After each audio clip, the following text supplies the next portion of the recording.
Okay, so we're up to part 3. Now we're going to talk about all those newsworthy values that we talked about. These are the values used by the media to decide what you will see or read. So there's 9 of them, 8 of them, but these are them: prominence, timeliness, impact, proximity, novelty, conflict, contemporaneousness, and human interest. What kind of stories do you like to read about or watch? So you need to have a bit of a think about that. What do you actually watch in the news? Are you into politics, into crime? I would think you'd all be into crime. Do you like to read about Kim Kardashian? So think about what you like to see in the media. So the first one we're going to talk about is prominence. So the more prominent an individual is or organisation is, the more newsworthy it is. The more famous they are, the more likely they're to be reported. So you all know that this is Mariah Carey and that's James Packer. They got engaged. She got the ring and then she dumped him. And it was on the news every night. It was all over social media.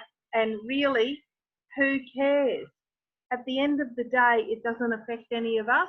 But there are people who will be hanging on every single word that she says and looking for her on the media all the time. But the same as Kim Kardashian. What is she famous for? Smart lady, no doubt. But what's she actually done? What did she become famous for? And yet people will hang on every word and follow them and try and look like them. So they're very, very prominent and very newsworthy. But none of us are being followed by the paparazzi, so that's okay. So the media, this is timeliness now. The media like to report crimes that have occurred recently rather than some time in the past. Anything that's happened in the past is done and dusted and gone. Have a think about Hannah Clark and her children. They were in the media an awful lot around the time as the event happened, as they needed to be and should have been. But that has now passed and we're not hearing anything more about them. If we come to the time where a coroner's inquest or some sort of investigation is held, it'll come back into prominence and we'll see it again. So this allows them to present information about crime as isolated events rather than include information about broader social and or historical context. But another case that I can tell you about, 12 months ago, we had the story of a mother and daughter who had been missing for about 20 years. Now, they found the body of the mother, but never found the little girl. All of a sudden, this suitcase or little brown bag was found on the side of the highway in South Australia, and they found the remains of the daughter inside. And she'd been there for about 20 years. So this was a really old crime, but because there was a new development, it got coverage again in the media. Last year, we had documentaries about the disappearance of the Beaumont children because Channel 7 thought they had solved the crime, so they made a documentary about it. Those kids actually disappeared in 1966. So, of course, that's not in the news all the time, but when something happens that it can be brought forward as something that's happening now, then it will be reported upon. The next one is impact. So the media tends to focus on stories which will have a greater impact upon the audience. So this, at the top right there, you've got the NT News. They have the best headlines ever. Usually they're around crocs. They don't have a huge readership, and there really isn't a lot of big news going on in the Northern Territory. So croc headlines are really, really common, and it's amazing how often that will increase their readership and their sales of their paper.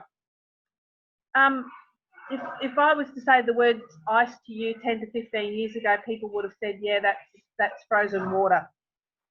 But this came out that people who had rented houses and either manufactured ice or used ice in the house, that it could have gotten into the walls and the floors and be leaching out and affecting children who may now be living in the house.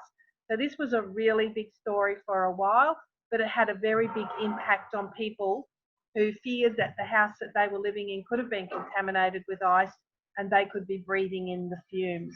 So there were several houses that had all of their walls and their floors all totally ripped out and replaced simply because of the concern of this happening to them.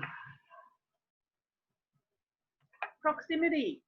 The closer the events of the story are to an audience, the more newsworthy it is. If you had put the news on one night and heard about a crime happening in your neighbourhood, the more newsworthy that would be to you than if you heard about the same crime happening on the other side of the country. Maesa has said a couple of times that in the US, they only ever get news from their immediate area. They don't even tend to hear news from all over America, just from their immediate area.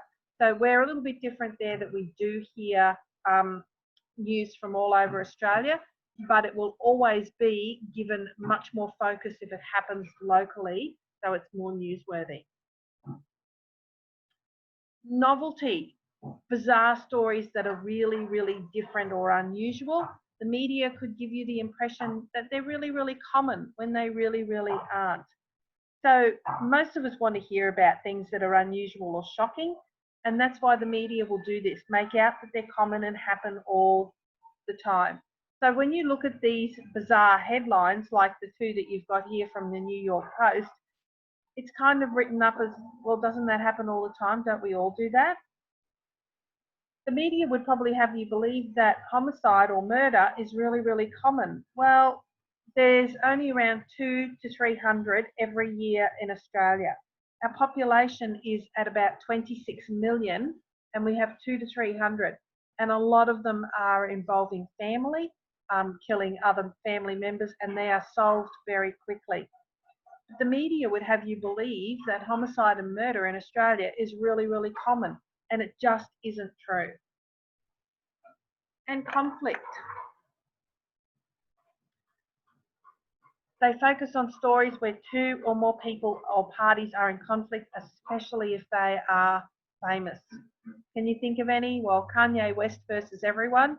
And since I did these slides just in the last couple of days, he's announced he's going to run for president. So that's probably going to bring him into conflict with a lot more people. Taylor Swift and Kim Kardashian. Keeping in mind Kim Kardashian could end up being the American First Lady if Kanye West won the presidency. But they had a big Barney, and it was just reported on for weeks and weeks and weeks. Look at countries, Saudi Arabia and Iran. In Syria, the Assad regime versus the rebels. China versus the rest of the world at the moment, it would seem. But does the media ever report where it's been peaceful today? Do they ever start the news bulletin by saying nobody had a fight, there was no conflict, we all got on? So conflict is a really, really big thing for the media to report upon because we all get invested in it. And contemporaneousness. Media present a version of the crime and criminality because it fits with current events or immediate public interest. And this is where Hannah and her children really come into it. Domestic violence has been at the fore for quite some time now. For her and the children to die as victims of domestic violence fitted in very well with current events or immediate public interest. You know, a young, fit, attractive mother, 3 gorgeous kids in a car and burnt to death. The media were over it for weeks and weeks and weeks. And I don't disagree that it was a story that needed to be told. But the media are very good also at jumping the gun and releasing information that hasn't been actually investigated and proven. And this was very true with the Lindt Cafe siege. So especially Channel 7, because their office was right across from where it happened and they were filming live at the time, reported very early on and very quickly that it was terrorism, because the flag that was held up at the window was some sort of Islamic State flag. But what we came to find out about him was that this was a man with some severe mental health issues, and he wasn't actually a terrorist linked to anybody. He wasn't actually committing a terrorist act. He was trying to draw attention to his perceived issues that he wanted the media to report on. So the media linked it to terrorism before any facts were known whatsoever. So that's contemporaneousness. And selective reporting of crime within contemporaneousness can lead to moral panics. Now, we'll go through moral panic a little bit more when you do forensic psych, and we will talk about it in a bit more depth. But the media reports on a person or a group of people, and then they freak out basically and feel like they're under threat from all of those people. So the war on terrorism is a big one. After 9/11 in 2001, the feelings towards Muslim people were very, very high, and people came to see all of them as being a threat rather than just the ones doing the wrong thing. The bikie problem on the Gold Coast, where there was a big brawl at the Broadbeach, one of the Broadbeach pubs, led to all bikies becoming defined as a threat, whereas there are a lot of bikies who are bikers, not bikies. And, you know, this whole thing with bikies on the Gold Coast led to changes to the law. So the media presenting things in such a way that it gets the public all riled up and offside can lead to the development of new laws or public policy. Okay, because the public through the media increases the urgency for some sort of response to this crime problem. And from the little cartoon, you can see this is certainly not something that is very new. This is a little commercial warning people about if somebody hands them a drug called marijuana, it can lead to murder, insanity, and death. Okay, so this is not a new problem. And finally, human interest. So what is a human interest story? Do you like to read about them? This is any story that is highlighting a positive aspect of human behaviour. I'm not going to open up this Courier Mail story here, but I would encourage you to open it up and have a read of it. It's a really positive story that was done about the Brisbane Women's Correctional Centre and some of the programs that they're doing there to try and set these women back into society on the right path so that they're not going to commit more crime. It's a really, really, it's a feel-good story. So it's a good human interest story. There's a lot of bad stuff going on in the world at the moment, and people are doing some really, really horrible things to each other. I saw something in the news the other day about a man who was wearing a t-shirt that said something across the front like, all you need is love, and then he went and hit someone on the head with a baseball bat. I don't get that. This story on the right here was about a woman and her husband whose children had grown up, and they decided to foster terminally ill babies.